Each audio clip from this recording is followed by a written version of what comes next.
Thomas. Hello, Thomas.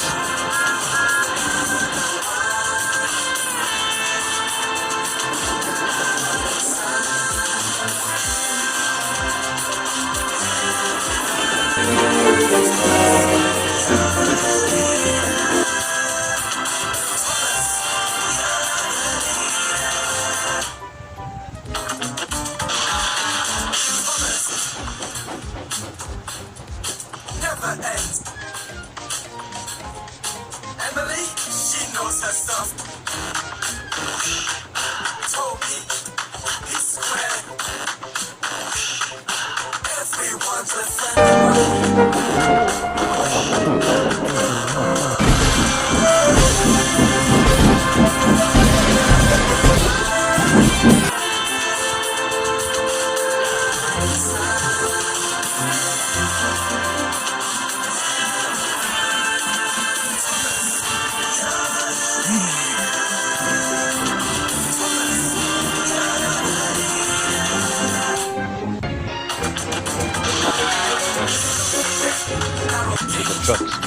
I see you like jokes.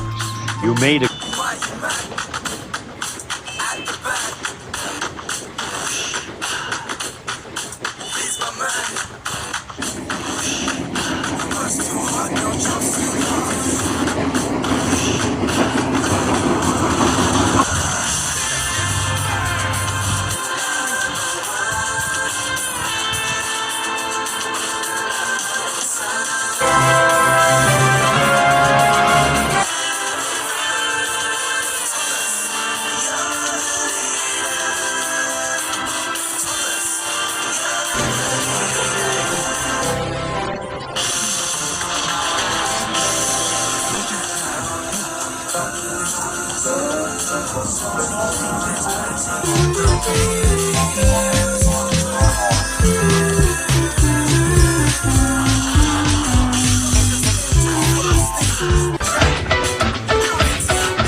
when the other engines are tucked away in their sheds, you can still hear the faraway call of an engine's whistle and the clickety-clack of a train wheels turning.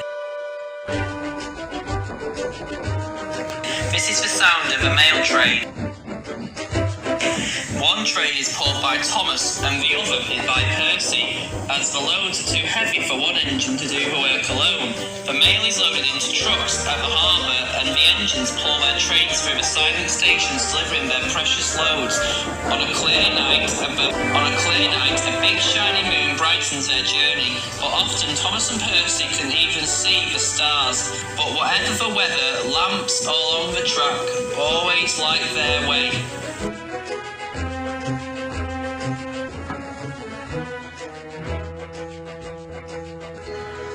One night, Percy was waiting at the junction. The mainline train was late. At last, Henry arrived. Oh, there you are, Henry. Sorry, he puffed. The mail boat from the mainland was delayed. Come on, Percy. Let's make up for lost time. Percy puffed along as quickly as he could. The sun was already rising as he finished his work.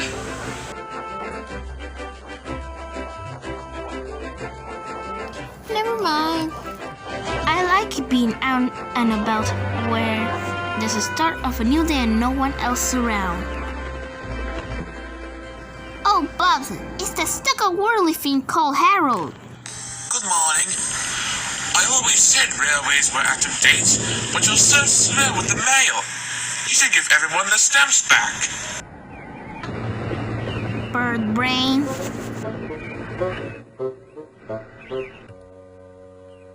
Good morning, Percy. Good morning, Duck. You're up early this morning. No, you're wrong. I'm back, tired and worn out.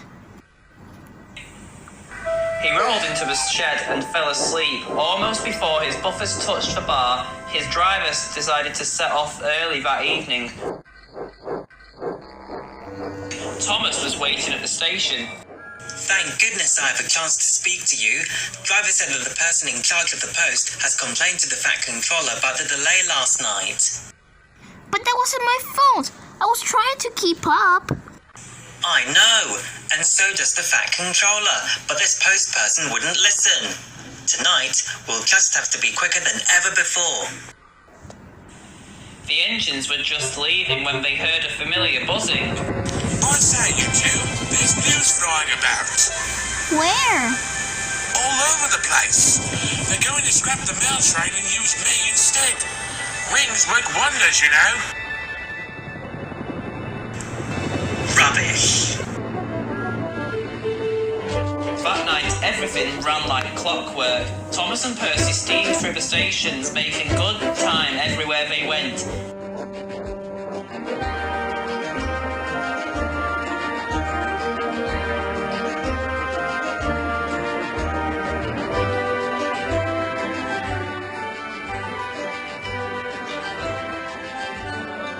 At a station, Thomas noticed a man looking cold and worried.